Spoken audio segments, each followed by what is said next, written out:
기도하겠습니다. 하나님 앞에 저희들이 왔습니다. 우리의 모습 이대로 가지고 주님 앞에 나왔습니다. 주님이 우리에게 말씀하시기를 간절히 바라며 나왔습니다. 하나님께서 말씀하시면 저희가 듣고 우리의 마음에 부요함을 얻어 그 말씀으로 인해 저희들이 한 주간도 또 살겠습니다. 이 시간에 우리에게 말씀하옵소서. 종을 붙들어 주시되 오직 하나님의 말씀을 담대하게 증거하게 부족함이 없도록 성령님께서 울림통으로 사용하시는 이 시간이 되게 하시고, 하나님 이 시간에 주의 임재를 경험케 하옵소서. 감사드리고 예수님의 이름으로 기도합니다. 아멘.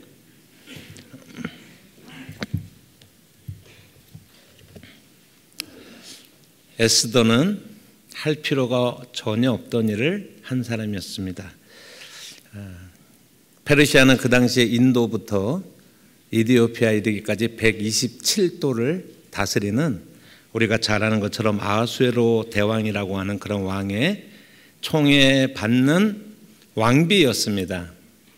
하만이라고 하는 사람이 간계를 부려서 유대 민족들을 다 멸절하고자 하는 계획을 세웠고, 그것이 거의 실행 단계까지 가는 그런 상황까지 갔다고 할지라도 에스더는 어떻게 보면 이미 너무 높이 올라간 그런 사람이었습니다.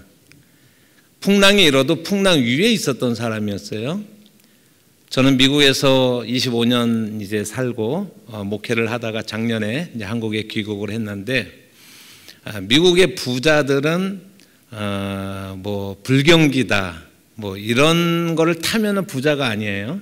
그래서 정말 부자들은 전 세계가 불경기, 미국이 불경기 이런 것이 아무 상관이 없는데, 그런데 그들의 소비를 좀 가로막는 그런 심적인 요소가 하나가 있는데, 그거는 뭐냐면 오직 미국이 전쟁 중일 때, 그럴 때는 그 부자들도 소비하는 것을 좀 자제한다고 할까요? 애국적인 그런 마음으로 그렇습니다. 그러니까 에스더라고 하는 사람은 그 파도, 인생에 우리가 모든 몰아칠 수 있는 파도 위에 있었던 그런 사람이었어요. 하만이 모든 유대 민족을 죽인다고 할지라도 그것이 그 풍랑이 에스더에까지 미칠 수는 없는 그런 위치에 있었던 그런 사람이 에스더였습니다. 에스더는요 전혀 금식할 필요가 없었던 그런 사람이었습니다. 에스더가 왕이 부르지도 않는데 아하수에로 왕 앞에 나가서 금호를 내밀기를 기다리면서, 어쩌면 그것이 반역죄하고 연결될 수가 있기 때문에 금지된 그런 일들을 행하면서 자기 목숨을 걸 이유가 하나도 없었던 사람이었습니다. 그런데 그 에스더가 제에 앉아서 금식을 했습니다. 죽음을 각오하고 왕의 허락이 없이 왕 앞에 담대하게 나아갔습니다. 그런 의미에서 에스더는 전혀 할 필요가 없는 일을 한 사람이었습니다. 느헤미야는 전혀 할 필요가 없는 일을 한 사람이었습니다.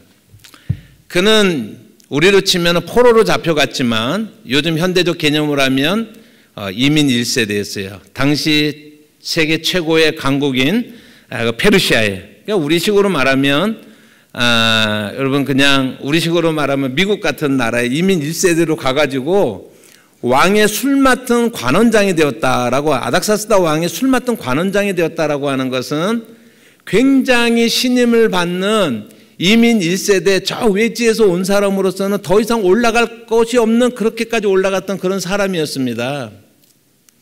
이 느헤미야가 자기가 온 그 고향인 예루살렘의 성이 무너졌다고 해서 울 필요가 없습니다. 이 느헤미야라고 하는 사람은 탄탄한 입지를 구축하고 있는 정도가 아니라, 여러분 포로민으로서 최고의 지위까지 올라가서 모든 것을 누릴 수 있는 그런 위치에 올라가 있는 사람이 느헤미야였습니다. 그런 예루살렘 성벽이 무너졌다고 해서 슬퍼할 이유가 없었고, 전혀 이스라엘을 위해서 기도하고 또 금식하고 할 필요가 없었던 사람이었습니다. 그는 전혀 자기가 왕 앞에 나가서, 왕 앞에 나갔을 때 왕이 내가 수심이 없거든 오늘 어떻게 해서 수심이 있느냐라고 하는 말의 의미가 무엇입니까? 너 혹시 나를 독살하려고 하는 거 아니야라고 하는 의심을 받는 겁니다. 그러니까 이거는 단순한 대화가 아니라 너 왜 표정이 어둡지? 너 좀 이상한데? 그러면요, 그 옆에 있었던 친위대가 금방 느헤미야를 체포할 수도 있는 그런 위험한 순간이었습니다. 그런 위험을 무릅쓰고 왕 앞에서 수심을 보일 필요가 없었던 그런 사람이었습니다. 그런데 느헤미야는 자기의 생애의 정점에서 내려왔습니다. 예루살렘으로 가게 해달라고 왕에게 간청을 합니다. 그리고 성부와 성벽마저도 무너지고 아무런 어떤 외부적인 살만한 편안한 조건이 하나도 없는 정말 그 무너져 내린 처참한 상태에 있는 포로민들, 하층민들만 남아있는 그 땅으로 돌아가기를 간구했습니다. 미친 짓 아닙니까? 자기 민족을 위해서 금식할 필요가 없는 그 사람이 금식을 하였습니다. 그래서 직접 이스라엘로 가서 수많은 여러 모욕들과 또 어려움과 또 자신을 모해하는 그러한 모든 그러한 음의 세력들을 물리치고 성쌓기를 집중하고 그리고 성쌓기를 마친 사람이 느헤미야였다라고 말씀을 할 수가 있습니다. 그런 의미에서 느헤미야는 할 필요가 없는 일을 한 사람이다라고 할 수가 있습니다. 우리 교회사 속에서 디트리 본헤퍼라고 하는 그런 목사님이 계십니다. 저희 모든 목회자들이 존경하고 따르기를 원하는 그러한 앞에 선구자적인 그런 길을 걸어갔었던 아주 훌륭한 그런 목사님입니다. 그는 히틀러가 통치를 시작하는 시점에 미국에 있었습니다. 독일 사람이었는데 그는 금수저를 물고 태어났습니다. 아버지가 심리학과 교수이기도 하고 또 정신의학과 교수이기도 하고 그리고 또 신경과 의사이기도 한 그러한 아버지 밑에서 아주 부자 아버지 밑에서 태어나서 거기다가 머리도 좋아서 20대 때 미국으로 유학해서 박사학위를 받고 그가 교수 생활을 거기서 하고 있었습니다. 그런데 자기의 조국 독일에서 히틀러가 집권을 하고 이제 전쟁이 점점 불가피하다라고 하는 것이 직감되었을 때 디트리 본헤퍼가 나쁜 짓 하고 있었던 것이 아니에요. 그냥 미국에 있기만 하면 되는 거예요. 거기서 신학 교수로서 학생 신학도들을 양육하고 그들을 가르치고 좋은 목사들을 키워내고 이런 일들을 얼마든지 하면 되는 사람이었습니다. 그런데 디트리 본헤퍼는 그렇게 하지 않았습니다. 그가 히틀러에 의해서 전쟁의 전운이 점점 고조되었을 때 라이놀드 니보라고 하는 자기 친구, 우리가 다 신학교에서 배우는 다 훌륭한 그런 목사님들인데 그 신학자인 라이놀드 니보에게 이런 편지를 남겼습니다. 내가 이 순간에 미국에 있는 것은 잘못입니다. 나는 우리나라 역사상 가장 힘든 시기를 독일의 기독교인들과 함께 헤쳐나가야만 합니다. 만일 내가 독일 국민과 함께 현재 고난을 나누지 않는다면 전쟁이 끝난 후에 독일에서의 기독교 생명을 재건하는 데 참여할 권리도 잃게 될 것입니다. 라고 하는 편지를 남기고 독일로 돌아갔습니다. 히틀러에 반대했습니다. 목숨을 걸고 홀로코스트 가운데 희생을 당하고 있는 그런 유대인들을 구출하기 위해서 목숨을 걸었습니다. 국가교회 체제에 반대해서 교백교회 운동을 하고 지하신학교를 운영해서 히틀러에게 무릎 꿇지 않는 그런 신학도들을 양성하는 데 힘썼습니다. 미친 운전사가 공원에서 차를 질주하면서 사람들을 죽일 때는 가장 급선무가 그 운전사를 차에서 끌어내리는 일이다라는 말을 남기면서 히틀러 살해 음모에 암살 음모에 가담을 했다 체포되었습니다. 히틀러가 자살하기 전에 한 달 전에 디트리 본헤퍼를 콕 찍어서 죽이라고 명령을 내렸어요. 그래서 2차 세계대전이 끝나기 전에 6월 달에 2차 세계대전이 끝나고 아마 디트리 본헤퍼가 4월 달에 이제 옥중 서거하고 말았습니다. 순교를 하였습니다. 여러분, 누가 에스더에게 그런 일을 하라고 했습니까? 누가 느헤미야에게 그런 일을 하라고 했습니까? 누가 디트리 본헤퍼에게 그렇게 살아야 된다라고 이야기했습니까? 예수가 그랬습니다. 우리가 예수를 믿는다라고 하는 것은요, 그저 나 한 몸의 영달과 편안함과 성공과 이런 것들을 위해서 사는 것 넘어서 아닙니까? 그 가치가 그들을 불러낸 것입니다. 그리고 그 가치를 위해서 그들 앞에 있는 파도를 외면하지 않고 그 파도를 탔던 사람들이 이러한 사람들이었다라고 하는 것을 기억할 수 있는 이 시간이 되기를 주님의 이름으로 축복합니다. 오늘 우리는 성경을 몇 구절 같이 읽었습니다. 고린도전서 4장에 있는 그 말씀을 우리가 읽었는데, 우리가 잘 아는 것처럼 고린도 교회는 은사도 많고 그리고 싸움도 많고, 그러니까 다 이제 자기가 이제 잘난 교회 아닙니까? 이제 고린도 교회가. 그래서 파가 4파가 있었어요. 고린도 교회 같은 경우에는 처음에는 나는 바울파야, 나는 아볼로파야, 나는 게바파야, 나는 직통계시파야, 이런 이제 파들이, 예수파야라고 하는 이제 파들이 있었습니다, 그때. 그런데 처음에 바울하고 개척했었던 그런 사람들, 그 다음에 아볼로의 목양을 통해서 같이 양육을 받았던 사람들, 그 다음에 이제 베드로를 따르겠다라고 하는 사람들, 예수파다라고 하는 그러한 모든 사람들을 향하여서 지금 바울이 말씀을 전하고 있는 것이 오늘 본문에 대한 말씀인데, 오늘 본문은 잘 읽어야 되는 그러한 본문입니다. 6절의 말씀을 제가 읽으면, 형제들아 내가 너희를 위하여 이 일에 나와 아볼로에게 들어서 본을 보였으니 이는 너희로 하여금 기록된 말씀 밖으로 넘어가지 말라 한 것을 우리에게 배워 서로 대적하며 교만한 마음을 가지지 말게 하려 함이라. 누가 너를 남달리 구별하였느냐? 내게 있는 것 중에 받지 아니한 것이 무엇이냐? 내가 받았은즉 어찌하여 받지 아니한 것 같이 자랑하느냐?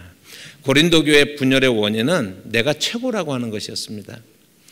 그런 고린도 교회에게 바울이 말합니다. 너희가 최고가 아니다라고 하는 거죠. 그리스도를 넘어설 수 있는 사람은 없어요. 여러분, 누구나 다 그리스도 밑에 있는, 그리스도로 말미암아 그 은혜 가운데 그 은혜가 필요한 그런 사람들이라고 하는, 그래서 너희가 그 선 밖으로 넘어서지 말아라 라고 권면을 하고 있습니다. 그래서 우리가 8절의 말씀을 하고 있는데 8절의 말씀을 같이 한번 읽어볼까요? 8절의 말씀을 같이 한번 읽어보겠습니다. 성경이 가능한가요? 네, 본문 8절의 말씀 같이 한번 읽습니다. 시작. 너희가 이미 배부르며 이미 풍성하며 우리 없이도 왕이 되었도다. 우리가 너희와 함께 왕노릇하기 위하여 참으로 너희가 왕이 되기를 원하노라. 제가 비교적 여러분들에게 홀리 보이스로 여러분들에게 성경을 읽어드렸는데, 이 본문의 의미를 분명하게 알고 싶으면은요, 이렇게 읽으면 안 되고 시니컬하게 읽어야 됩니다.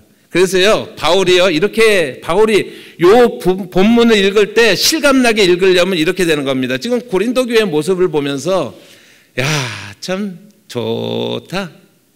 너희가 이미 왕노릇 했구나. 다 잘났구나.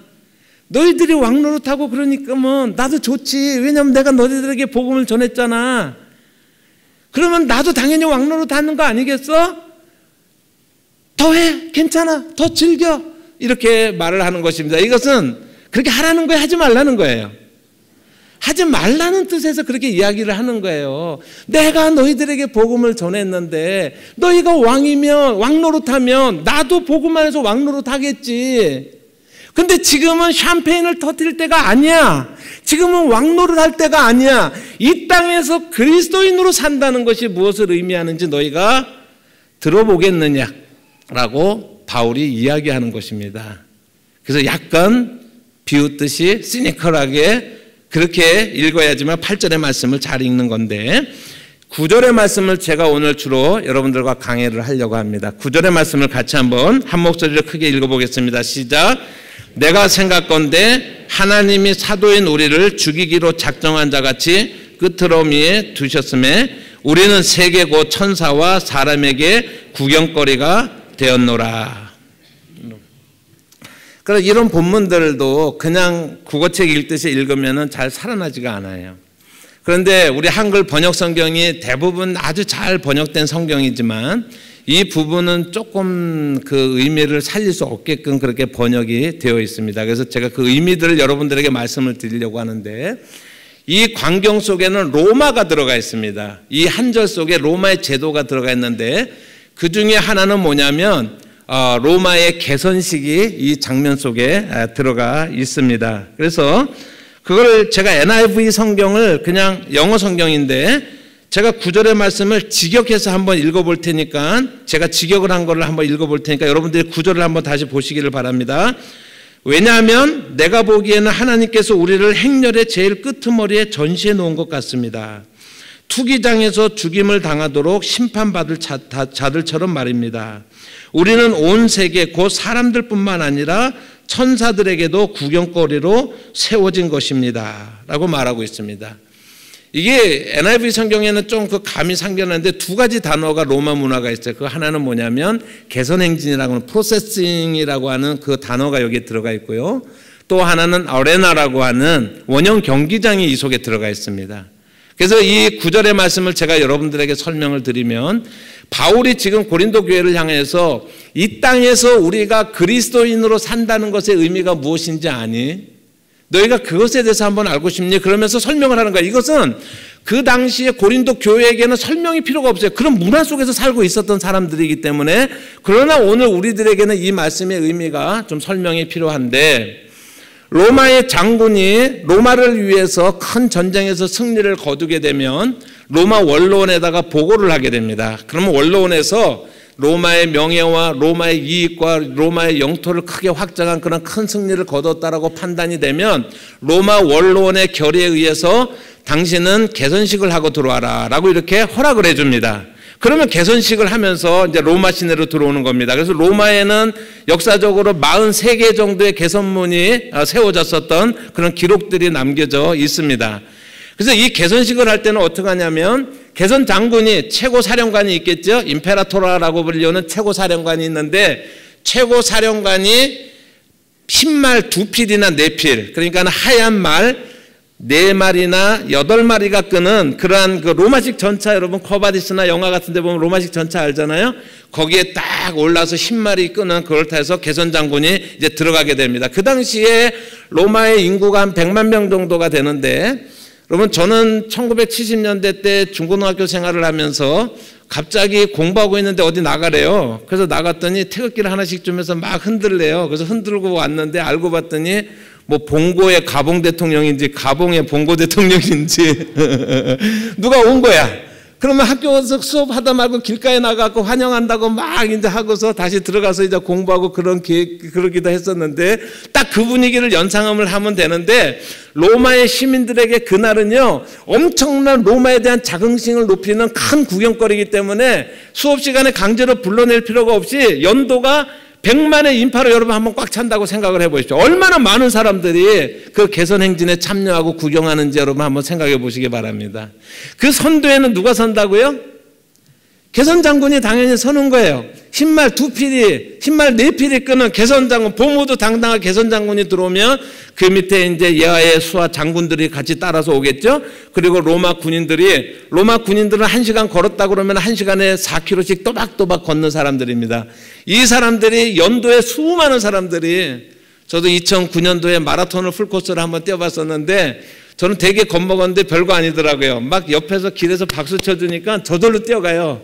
그래서 3분의 1은 바람이 뛰어가고 3분의 1은 박수 소리로 뛰어가고 3분의 1은 제 연습으로, 제 실력으로 뛰고, 그래서 이게 마라톤 별거 아니구나라고 하는 걸 체험한 적이 있는데, 그 로마 군대에게 얼마나 그날의 자긍심이, 연도에 수많은 사람들이 나와서 환영하고, 그러면은요 일부러 그 개선 장군이 교만해지지 않도록 해서 흉볼 수 있게 이렇게 해서, 그래서 줄리어스 시저가 개선식을 하고 들어올 때는요, 기록에 보면 이런 기록이 있습니다. 그러니까 그때는 놀려도 돼요. 일반 서민들이 뭐라고 놀리냐면, 저기 대머리 남봉꾼이 나간다, 부인들은 다 집에다 감춰라 그러면서 하고 웃고 하는, 그러면서 개선식이 이제 이루어지는 겁니다. 그게 개선행진의 앞부분이고요. 개선행진의 뒷부분에는 당연히 포로들이 끌려오게 되어 있습니다. 포로, 적군 중에서 장수 같은 사람들은 TV 같은 데 보면은 가끔가다 귀향살이 가는데 우마차 같은 데다가 얼기설기 나무로 된 거 타고 내려가는 것, 그런 거 보시죠? 딱 그런 광경으로 착고에 채운 채로 이렇게 하면서 이제 적군에 이제 패한 장군이 이렇게 붙잡혀 옵니다. 그러면은 사람들이 막 야유를 보냅니다. 겁쟁이 뭐 그러면서 야유를 막 보내고, 그리고 이제 포로들이 이제 걸어서 이제 포로들이 이제 잡혀오게 되고요. 그리고 제일 마지막에는 이제 전리품이 이렇게 이제 따라오는 거예요. 거기에 모든 수확을 거둔 전리품들이 따라오게 돼 있습니다. 그러니까는 그 모든 광경이 이 고린도전서 4장 9절에 나와 있는 그 프로세싱이라는 말 속에 들어가 있는 그 의미들이에요. 그러니까 그들은 개선 행진을 생각하면서 이 구절을 읽게 됩니다. 이 땅에서 그리스도인들이 산다라고 하는 것은 9절의 말씀에 보면 내가 생각건대 하나님이 사도인 우리를 죽이기로 작정한 자같이 개선 행진에 어디에다 두었다고요? 끄트머리에 두었다. 끄트머리에 누가 있어요? 포로들이 있는 자리에 포로들이. 여러분 이 땅에서 우리는요 왕노릇하고 세상을 정복하고 세상의 모든 것을 누리고 하는 것이 그리스도인이 아니라 바울이 이렇게 말하는 것입니다. 이 땅에서 우리가 그리스도인으로 산다라고 하는 것은 개선 행진의 선두에 서는 자가 아니라 포로처럼 끌려오는 끄트머리에 있는 자들이 우리 그리스도인의 실상입니다 라고 성경이 말씀을 하고 있는 것입니다. 그런데 그 다음에 말씀을 보시면은 끄트머리에 두셨음에 우리는 세계고 천사와 사람에게 구경거리라고 스펙타클 구경거리라고 이렇게 써 있는데 여기에 보시면은 원형 경기장에서 죽이기로 작정된 차처럼 그렇게 구경거리로 그 로마 시민의 여운거리로 제공되어지는 존재가 우리 그리스도인이다라고 여기서 한 걸음 더 나가는 거예요. 이게 무슨 장면이냐면요. 로마의 개선 행진이 이제 끝나고 나면 유피테르 신전에 갔다가 포로 로마노라고 하는, 로마를 가보신 분들은 알겠지만 거기서 잔치를, 연회를 베풀고 잔치를 베풀고, 그리고 그 콜로세움에서 원형 경기장에서 이제 그 검투사들이 싸우는 거예요. 이게 검투사 얘기하는 겁니다 지금요. 그러면 여러분 포로로 잡혀왔어요. 그 포로를 어떻게 할 것 같습니까? 포로로 잡혀온 사람들을요, 자기 소유물이잖아요. 막 함부로 하고 막 이럴 것 같죠? 그러지 않습니다. 그러지 않고 이 사람들은 굉장히 경제적 가치가 있는 사람들이에요. 우리식 개념으로 하면은 이 사람은 별이 3개야? 그러면 몸값이 얼마? 이 사람은 대령이야? 그럼 몸값이 얼마? 이 사람은 중이야? 그러면 몸값이 얼마? 이 사람은 사병이야? 몸값이 얼마? 몸값을 다 책정을 해가지고 그 몸값을 책정해서 전쟁에 패한 군대 것에다 보내는 거예요. 그러면 우리 아버지가, 내 남편이 우리 아들이 죽은 줄 알았더니 어떻게 살아있잖아요. 그죠? 그럼 몸값을 지불하잖아요. 그러면 몸값을 지불하면 그 사람을 자유민으로 풀어주는 거예요. 돈을 받고서. 그럴 때 그 몸값을 뭐라고 하냐면 리딤이라고 얘기하는 겁니다. 군사 전문 용어예요. 그리고 그 몸값을 지불하는 사람을 리디머라고 얘기를 해요. 우리가 여러분을 찬양을 할 때 예수님을 대속주다, 리디머다라고 하는 찬양을 하지 않습니까? 그런데 예수님은요 바로 그 로마의 전문 용어를, 군사 전문 용어를 채용해서 복음을 설명하는 것입니다. 예수님은 우리의 죄를 위해서 사탄에게 자신을 몸값, 리딤이 되어져서 예수님의 몸값을 지불한 거예요. 그런데 예수님은 독특하게 그 몸값을 지불하는 분이기도 해요. 그래서 자기가 몸값이기도 하고 몸값을 지불하기도 한 거예요. 그래서 우리가 예수님을 리디머라고 이렇게 찬양을 하는 것입니다. 그런데 포로로 이제 온 사람들 가운데 몸값을 받지 못하고 풀려나지 못한 사람들이 노예시장을 가는데 그 중에서 튼튼하게 생긴 사람들을 잡아다가 검투사를 만드는 겁니다. 그럼 검투사의 일생이라는 거 여러분 잘 알지 않습니까? 죽어야만 그 고통에서 헤어날 수밖에 없는 그러한 그 로마 시민의 여운거리로 제공되어지는 그러한 삶을 사는 사람인데, 바울이 여기서 비유하기를 그 개선 행진의 끄트머리에 포로가 우리 그리스도인일 뿐만 아니라 마치 이 땅에서 우리가 그리스도인으로 산다라고 하는 것은 검투사로서 여운거리로 제공되어지다가, 구경거리로 사람들에게 제공되어지다가 비참하게 일생을 마칠 수밖에 없는 것이 우리 그리스도인이 이 땅에서 사는 것이다. 이것이 리얼리티다라고 성경이 말씀을 하고 있는 거예요. 누가요? 바울이 그렇게 이야기를 하고 있는 것입니다. 이게 지금 9절에 있는 내용입니다. 우리 한국교회는 성공하기 위해서, 고지를 점령하기 위해서, 선두에 서기 위해서 존재하는 것처럼 달려가고 있습니다. 성경은 정반대의 것을 얘기해요. 여러분들이 이 지역에서 여러분들 가정적으로, 재정적으로, 경제적으로 또 사회적으로 어떤 위치에 있는지 저는 상관하지 않습니다. 그러나 예수를 믿는다라고 하는 것은 달라야 되는 거예요. 예수를 믿는다라고 하는 것은 역사의식을 갖는 거예요. 예수를 믿는다라고 하는 것은 이 나라와 이 민족 가운데 우리 교회가 무엇을 해야 될 것인가를 고민하는 것이 예수를 참으로 믿는 것인 줄을 믿으시기를 바랍니다. 누가복음에 보면 레위라고 하는 사람이 세리였잖아요. 세리가 예수님이 너는 나를 따라오너라 그러니까 그가 모든 것을 내려두고 예수님을 따랐다라고 말하는데 그 레위가 마태가 됩니다. 매튜라고 하는데 저는 그 매튜라는 이름을 참 사랑해요. 왜냐하면 매튜는 하나님의 선물이라는 뜻이거든요. 그래서 이거는 그럴 수도 있고 아닐 수도 있는데 레위라고 하는 그 사람을 예수님이 불러다가 그의 제자로 삼으시고 함께 그게 이제 매튜라는 이름을 주시면서 너는 꼭 하나님이 주신 선물 같아. 그래서 이름을 매튜로 바꾸지 않았을까라고 이제 즐거운 상상을 해보는 거예요. 꼭 그렇지 않아도 상관은 없지만 매튜라는 이름 자체는 그 하나님의 선물이라는 뜻입니다. 이 사람이 직업이 뭐였어요? 레위였어요. 이 사람이 직업이 세리였어요. 세리가 뭐 하는 사람인지 다 아시죠? 어떻게 자기 민족을 배반하고 로마에 빌붙어서 세금을 걷어내는, 그리고 세금을 많이 걷어낼수록 자기가 부자가 될 수밖에 없는 이런 악순환의 고리 속에 스스로 걸어 들어간 사람들이에요. 세리들을 가르쳐서 이 사람들은 뭘 기대를 했냐면 유대인들이 세리들을 보면서 뭐라 그랬겠어요? 지옥의 땔감이라고 생각했어요. 그런데 이 세리들을 향하여서 그 세리들인데 세리들은 자기들이 세리가 되면은 자기 민족의 유대인들이 그 구원의 공동체에서 벗어나는 것일 뿐만 아니라 자기를 민족의 반역자라고 저 수존노라고 욕할 거를 세리들이 알았을까요? 몰랐을까요? 이거요, 세리되는 거 되게 어려운 겁니다. 일본 제국주의 시대로 치면 이완용 되는 거 어려운 거예요. 그러한 조롱, 그러한 손가락질, 침뱉음, 그런 거, 그까짓 거 뭐니 해도 뭐니가 최고야. 이런 사람만 될 수 있는 거예요. 민족이 손가락질하고 지옥 간다 아무 상관 안 하는 사람들이에요. 적어도 그런 정도의 강고한 강팍한 마음은 있는 거예요. 소신에 따른. 그런 사람들이 세리가 될 수 있는 거예요. 아시겠어요? 그런데 그 세리가 예수님을 알고 나니까 어떻게 했습니까? 자기 돈을, 삭개오도 그랬잖아요. 자기 돈을 내놓은 게요, 여러분 100만 원이 있는 부자가 그냥 50만 원 내놓은 그런 얘기가 아니고요, 그 돈이 구원받는 것보다, 천국 가는 것보다, 사람들에게 존경받는 것보다, 또 사람들이 욕을 하든 아무 상관없이 뭐니 해도 뭐니가 최고야라고 철저하게 무장되었던 그 사람만이 할 수 있는 그 일을 갖다가 지금 하고 있었던 사람이 매튜였다고요. 삭개오였다고요. 삭개오야, 내려와라. 오늘 내가 너희 집에 유해하겠다라고 그랬을 때 삭개오가 예수를 알았잖아요. 그 인생이 바뀌잖아요.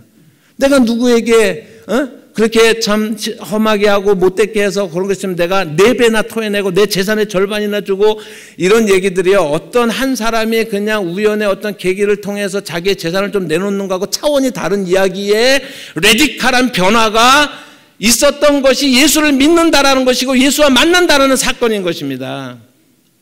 우리가 예수 그리스도하고 조우하고 만나고 그분을 인격적으로 경험한 사람이라고 한다면 우리는 무엇을 위해서 산다고요? 우리 삶의 초점이 달라지는, 그걸 영광스럽게 생각하는. 바울이 지금 어떻게 됐다고요? 행렬의 끄트머리라니까는요. 바울이 뭐라고요? 우리는 검투사처럼 사람들의 조롱거리가 돼서 천사와 모든 사람들이라고 하는 것은, 이거는 영적으로 말하면 천사들도 하나님께서 하나님의 사도된 바울을 어떻게 저렇게까지 심하게 버려두시는가라고 할 정도로 그런 상태까지 버려두는 것처럼 보여지는 그 상황을 지금 설명을 하고 있는 것입니다. 예수를 믿고 산다라고 하는 것이 무엇인지를 우리가 한번 생각해 볼 수 있기를 바랍니다. 적어도 이 자리에 앉아있는 여러분들이 여러분들의 편안함과 여러분들의 안일함을 위해서 이 자리에 있는 분은 없으리라고 믿습니다. 여러분, 이 시대에 우리에게 주어진 역사 앞에서, 하나님 앞에서 우리가 누구인가, 우리가 무엇을 해야 되는가라고 하는 생각이 적어도 있기 때문에 이 자리에 앉아서 하나님 앞에 예배를 드리고 있다라고 생각을 합니다. 역사는 그 길을 한 번도 쉽다라고 우리에게 말해주지 않습니다. 그러나 역사는 항상 그 길이 옳다라고 평가를 해주는 것을 믿으시기를 바랍니다. 누가복음 14장의 말씀을 보시면 한번 찾아보겠습니다. 누가복음 14장에 있는 말씀입니다. 27절의 말씀을 우리 한번 같이 한번 읽어보십시다. 시작. 누구든지 자기 십자가를 지고 나를 따르지 않는 자도 능히 내 제자가 되지 못하리라. 우리 마태복음에도 그런 비슷한 말씀이 있지만 누가복음판의 말씀을 보면 그리스도를 따르는데 우리가 십자가를 지고 그리스도를 따라라 라고 말씀을 예수님께서 하시고 있습니다. 그런데 그 다음에 말씀을 한번 28절부터 읽어보겠습니다. 28절부터 30절까지 읽어보겠습니다. 너희 중에 누가 망대를 세우고자 할진대 자기의 가진 것이 준공하기까지에 족할는지 먼저 알고 그 비용을 계산하지 않겠느냐. 그렇게 아니하여 그 기초만 쌓고 능히 이루지 못하면 보는 자가 다 비웃어 이르되 이 사람이 공사를 시작하고 능히 이루지 못하였다 하리라. 이게 첫 번째 비유고요. 두 번째 비유가 31절 말씀 32절입니다. 같이 읽습니다. 시작. 또 어떤 임금이 다른 임금과 싸우러 갈 때 먼저 앉아 1만 명으로서 저 2만 명을 거느리고 오는 자를 대적할 수 있을까 헤아리지 아니하겠느냐. 만일 못할 터이면 그가 아직 멀리 있을 때에 사신을 보내어 화친을 청할지니라. 아멘. 누구든지 나를 따르려거든 십자가를 지고 나를 쫓을 것이다 라고 하는 말씀을 모르는 사람은 없습니다. 그런데 이 말씀에는요, 누가복음에는 그게 뭘 의미하는지를 우리에게 설명을 해주고 있어요. 비유를 들어서. 그래서 어떤 사람이 망대를 쌓습니다. 망대를 쌓기 전에 이 사람이 계산을 해봅니다.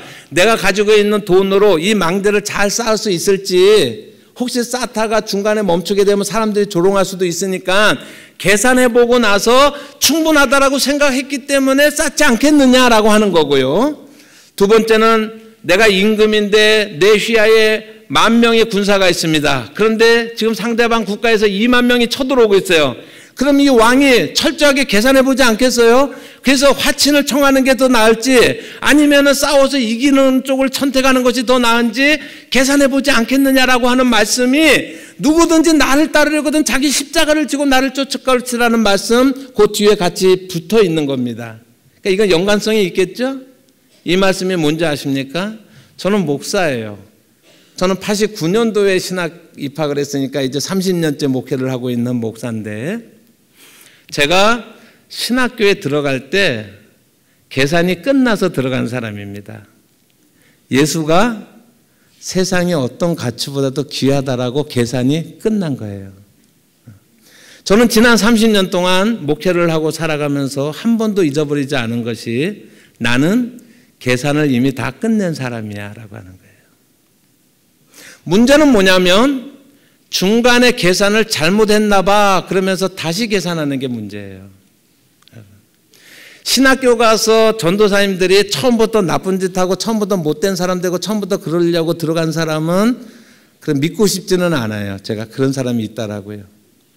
그런데 자꾸 중간에 계산을 다시 하기 시작하는 거예요. 중간에 내가 이걸 입력을 잘못했네. 돈이 생각보다 많이 드네. 애들 기회가 좀 더 힘드네. 여러분 자꾸 중간에 계산을 다시 하는 거예요. 예수를 따른다는 것이 뭔지 아십니까? 여러분 예수 믿기로 저는 목사가 되기로 결심하고 나서 계산이 그때 끝난 사람이지만 여러분이 예수 그리스도를 인격적으로 만나는 순간에 여러분들도 인생의 계산이 이미 끝난 사람이어야 돼요. 중간에 다시 계산하지 말기를 바랍니다. 처음 계산한 대로 나는 죽어도 나는 끝까지 어떤 일이 있어도 나는 예수를 쫓고 예수를 따르고 예수만이 내 인생의 모든 것입니다라고 하는 그 고백이 여러분들의 마음속에서 매일매일 솟아나기를 주님의 이름으로 부탁드립니다. 이게 이 땅에서 그리스도인으로 사는 길입니다. 왜 그렇게 살까요? 정말 좋은 걸 믿잖아요. 정말 그날을 믿잖아요. 그날이 희미하기 때문에 이 땅에서 자꾸 계산을 달리하는 겁니다.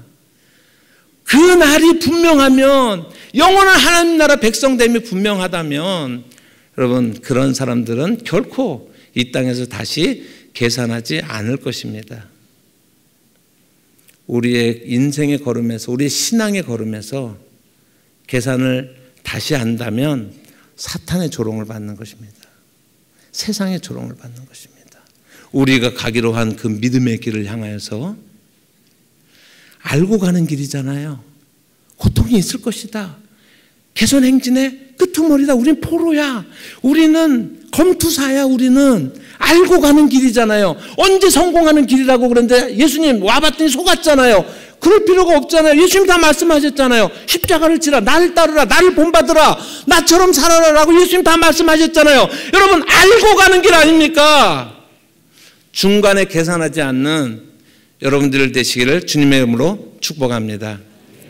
할 필요가 없는 일을 하는 사람들이 되시기를 바랍니다. 기도하겠습니다. 하나님 고맙습니다. 주의 말씀을 저희들이 이 시간에 마음에 새깁니다. 하나님, 예수를 믿는다는 그 복됨을, 그 귀함을 저희들이 깨닫고 그 은혜 가운데 머무는 저희가 되게 하여 주시옵소서. 주님, 이 시간에 주 앞에 모인 회중들, 그 심령들을 기억하시고 하나님의 한없는 위로하심이 그 속에 늘 넘칠 수 있도록 성령님 인도하여 주시옵소서. 중간에 계산을 다시 하는 것이 아니라 하나님 한결같은 마음으로 예수 그리스도를 십자가를 지고 걸어갈 수 있는 온 성도들이 다 되도록 주님이 은혜를 베풀어 주시기를 원합니다. 할 필요가 없는 일을 하였던 느헤미야와 같게 하시고 에스더와 같게 하시고 디드리보네보와 같은 삶이 우리 삶 앞에 펼쳐지게 하여 주시옵소서. 예수님의 이름으로 기도합니다. 아멘.